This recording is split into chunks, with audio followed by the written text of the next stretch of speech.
মনে রাখবেন, যেখানে আপনার ভুল নেই সেখানে কখনো মাথা নত করবেন না, আর যেখানে আপনার কোনো অবস্থান নেই সেখানে কখনো থাকবেন না। সম্মানিত দর্শক, আসসালামু আলাইকুম। আমি ফাতেমা বলছি নারায়ণগঞ্জ থেকে। সবাইকে ওয়েলকাম জানিয়ে শুরু করছি নতুন আরেকটি লাইফস্টাইল ব্লগ। আশা করছি পুরো ভিডিওটি শেষ পর্যন্ত দেখবেন, ইনশাআল্লাহ ভিডিওটি আপনাদের কাছে ভালো লাগবে। তো সকাল সকাল হচ্ছে চাপটি পিঠা তৈরি করব, সাথে ডিম দিয়েও করব, মানে ডিম ছাড়া আবার ডিম দিয়েও করব। তো এই ব্যাটারটা গলে নিচ্ছি। এই যে এখানে প্রথমে পেঁয়াজ কুচি, ধনিয়া পাতা, তারপর হচ্ছে মরিচ কুচি ঢলে নিয়েছি আর হালকা হলুদ গুঁড়া দিয়েছি, ভালো করে কষলিয়ে ঘলে নিয়েছি। এখন পাতলা করে ব্যাটারটাকে দিয়ে দিলাম এখানে। এই ব্যাটারটা গোলার সময় ভালো করে কষলিয়ে কষলিয়ে ঘন অবস্থাতে গোলাতে হবে, তারপর পানি দিয়ে বেশি করে একটু পাতলা করতে হবে, তারপর এভাবে ছড়িয়ে দিয়ে দিতে হবে। এখন ঢাকনা দিয়ে ডেকে দিলাম। প্রথমবার আমি ডিম ছাড়াই তৈরি করতেছি, পরের বার আমি ডিম দিয়ে বানাবো।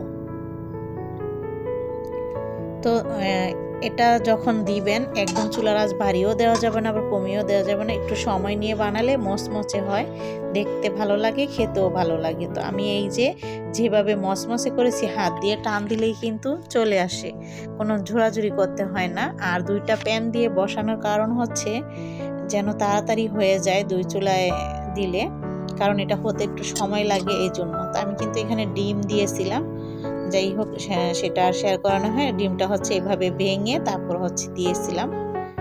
এখানে চাইলে আপনারা ম্যাগি মশলা দিতে পারেন, আমি এখানে মশলাটা দিইনি, শুধু লবণ ছিটিয়ে দিয়েছি ডিমের উপরে।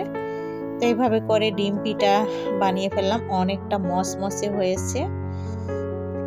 তারপর হচ্ছে এই যে এখানে পিঠা তো খাওয়া হলো, মানে চাপটি পিঠা তো সকালে নাস্তা হিসাবে খাওয়া হলো। কিছুক্ষণ পর আবার ওই যে দই আনছিল যে পেজ থেকে, তো সেই দই আর কি খাওয়া হচ্ছে। তো এই যে এখানে বেড়ে নেওয়া হচ্ছে, যদিও আমি খাইনি, ওদেরকে দিলাম, কারণ দইটা আমার পছন্দ না, আমি তেমন একটা দই খাই না। যখন দেখবো দইটা নষ্ট হইতেছে, কেউ খাইতেছে না, তখন আর কি ঠেকায় বিশেষে খাওয়া হয়, এছাড়া আমার দই খাওয়ার জন্য কোনো শখ নাই। তো যাই হোক, বড় মেয়ে আজকে চলে গেছে, ওকে দই দিতে ভুলে গেছিলাম আমার, সেই জন্য আরো বেশি খারাপ লাগতেছে। আসলে দইটা ওকে বেড়ে দিলাম না, নাস্তা খাওয়ার পর মনে ছিল না। তো যাই হোক, অবশ্য খাইতো না, তারপরও আমার মনটা তো বুঝতেছে না। তারপর হচ্ছে এই যে গাছটা হচ্ছে অনেক দিন আগে সাইফুল আনছিল, এটাতে পেন্সিল ফুল ফুটছিল অনেকগুলো, সেগুলো ছেটে মেটে দিয়েছি, কারণ ফুটে আবার মজেও গিয়েছে, দেখতে ভালো লাগতেছিল না। তাই আমি নতুন করে আবার যেন ডগা গজায় এই জন্য ফেলে দিয়েছি। তারপর অন্য অন্য গাছগুলোতেও পানি দিয়েছি। এরপর হচ্ছে একটু সেলাই কাজ করতে বসছি, সেলাইটা করে তারপর আবার রান্না টান্না করতে যাব। তো এই যে এখানে হচ্ছে আমি এক সেট 3 পিস সেলাই করে তারপর যাব। শারমিন আসছে, শারমিন আইসা হচ্ছে থালাবাটিগুলো ধুইতেছে পাকের রুমে।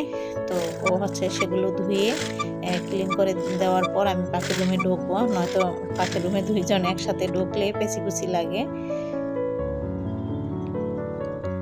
তাছাড়া 2 দিন ধরে কি চুলাতে গ্যাস থাকে, রান্না করতে তেমন একটা সময়ও লাগবে না।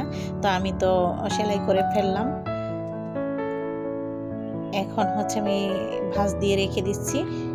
এভাবে সাথে সাথে সেলাই করে ভাঁজ দিয়ে রাখলে আর কোনো আয়রন না করলেও চলে। আর যদি একটু আয়রন দিয়ে ঢলা দেওয়া হয় তাহলে তো ফিনিশিং অনেক সুন্দর আসে।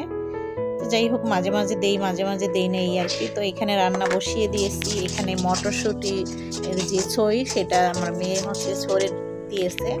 আর এই তো আমি হচ্ছে এখন একটু টেলে নিচ্ছি, মরিচও সাথে টেলে নিচ্ছি। টেলে নেওয়ার পর আমি কিছুটা পানি দিলাম সেদ্ধ হওয়ার জন্য। আমি হচ্ছে এটা দিয়ে যেটাকে পাতুরি বলে, তো পাতুরি ডালের মতো রান্না করব। তো এই যে নামিয়ে নিলাম। এখন হচ্ছে আমি এখানে একটা ভাজি বসাবো, পাঁচমিশালি তরকারি দিয়ে, মানে কয়েক পদের লাউ, তারপর হচ্ছে আলু, গাজর, ফুলকপি, সিম, মানে সাদা সিমটা এখানে আছে, সব মিলিয়ে ভাজিটা করব। 2টা ডিম আমি এখানে ফাটিয়ে দিচ্ছি, 2টা ডিম দিয়ে এই ভাজিটা করব। তো এই যে ভেঙে দেওয়া হলো। এখন আমি হচ্ছে এই যে এরকমভাবে গুঁড়া গুঁড়া করে ডিমটাকে ভেঙেও নিয়েছি, অল্প পরিমাণে হলুদ গুঁড়া দিয়েছি, দিয়ে এখন হচ্ছে ভালো করে নেড়ে মিশিয়ে নিচ্ছি। আর কাঁচামরিচ ফালিটা দিয়ে দিচ্ছি, একটু ঝালের পরিমাণ যেন বেশি হয় এই জন্য বেশি দিয়েছি। তারপর হচ্ছে ওই সব ধরনের সবজিটা আর কি, পাঁচমিশালি যে সবজি, আসলে পাঁচপদেরই হয়ে গেছে সবজিটা। তো সেই সবজিটা কিন্তু আমি এখানে দিয়ে দিলাম। এখন ভালো করে নেড়ে টেড়ে মিশিয়ে নিচ্ছি।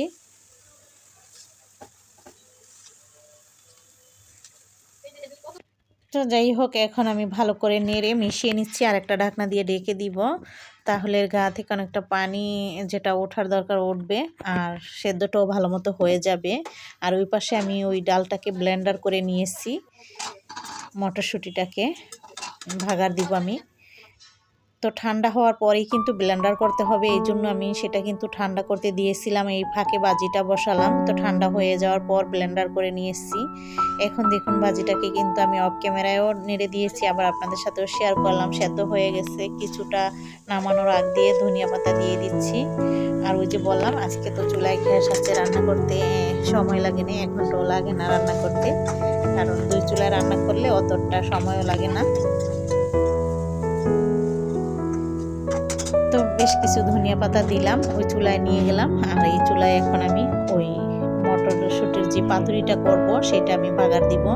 একটু তেলের পরিমাণ বেশি দিতে হবে, সরিষার তেল দিলাম। তারপর পেঁয়াজ কুচি দিয়ে দিচ্ছি, পেঁয়াজ আর রসুন কুচি একসাথে মিক্স করা দিয়ে দিচ্ছি। অবশ্যই রসুন কুচি না দিলে সুন্দর ফ্লেভার আসবে না বাগারের, এটা তো বাগারই বলে। এই তো ভাজিটাকে আমি আবার বেড়ে নিলাম, ভাতটা ওই চুলায় বসানো, মানে ভাত হয়ে গেছে, সেক দেওয়া হচ্ছে, ভাত তো একদম শুরুতেই বসিয়ে দিয়েছিলাম। তো এখন আমি ওই বাগারটা দিয়ে দিলাম, ব্লেন্ডার করা যে ডালটা সেটা দিয়ে এখন ব্লেন্ডারটা ধুয়ে আবার কিছুটা পানি দিয়ে এরকম পাতলা করে নিয়েছি। পাতলা করে নেওয়ার পর হচ্ছে আমি আবার শুকিয়ে একটু ঘন করব, আর স্বাদ মতো লবণ দিয়ে দিচ্ছি। এখানে আমি কাঁচামরিচের ঝালটা কিন্তু দিয়েছি, অনেকে শুকনো মরিচও দিতে পারেন। তো দেখুন এই যে পাতুরি ডাল সাথে ধনিয়া পাতা, এটা খেতে কিন্তু অনেক ভালো লাগে। যারা এইভাবে খান নাই একবার খেয়ে দেখবেন, গরম ভাতের সাথে খেতে অনেক ভালো লাগে এটা খেতে। তো মাঝে মাঝে তো ভর্তাটা আমরা খাই, আবার এমনিও রান্না করি, তবে ভর্তাটা বেশি পছন্দ করে। তো এটাও কিন্তু ভর্তার মতোই, কিন্তু এটা ভাগার দেওয়া, এটাকে পাতুরি ডাল বলে। তো আমি এখন বেড়ে নিলাম, আর এই তো হয়ে গেল আমার পাতুরি ডাল আর হচ্ছে ভাজি। এই ছিল আজকের রান্না, আর ভাত রান্না করলাম। তো আশা করছি আজকের এই ভিডিওটি আপনাদের কাছে ভালো লেগেছে। কেমন লাগলো কমেন্ট করে অবশ্যই জানিয়ে যাবেন। যারা এখনো আমার চ্যানেলটাকে সাবস্ক্রাইব করেন প্লিজ চ্যানেলটাকে সাবস্ক্রাইব করে দিবেন। সবাই সুস্থ থাকবেন, আল্লাহ হাফেজ।